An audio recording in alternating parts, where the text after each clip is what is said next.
মসজিদ হলো আল্লাহর ঘর, শান্তি ও কল্যাণের জায়গা, ইহকালীন ও পরকালীন মুক্তি ও সামগ্রিক কল্যাণের কেন্দ্রবিন্দু, ইবাদতের স্থান, যেখানে মহান রবের সৃষ্টির শুকরিয়া জানিয়ে দিনে 5 বার সেজদায় অবনত হয় ধর্মপ্রাণ মুসলমানরা।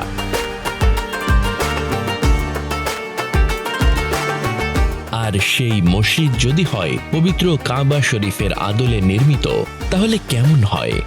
যেখানে নামাজ আদায় করলে প্রশান্তিতে মন ভরে ওঠে, তাকিয়ে থাকতে ইচ্ছে করে, এমন একটি মসজিদের সন্ধান মিলেছে ইট পাথরে শহর রাজধানীতে।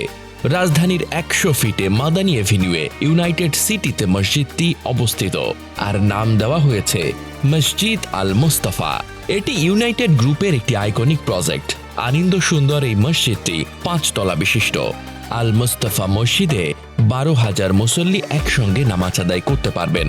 যারা দাঁড়িয়ে নামাজ পড়তে পারবেন না, তারা চাইলে বসেও নামাজ আদায় করতে পারবেন। দুপাশে রয়েছে খেজুর গাছ, কোনোটিতে আবার খেজুরও ধরেছে। মসজিদের ভেতরে রয়েছে চলন্ত সিঁড়ি ও লিফট।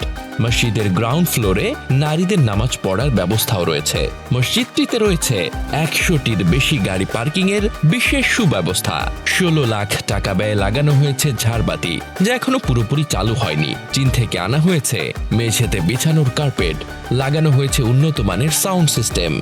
একটি সেন্ট্রাল এয়ার কন্ডিশনের মাধ্যমে শীতল রাখা হয় এই আনন্দ সুন্দর মসজিদটিকে।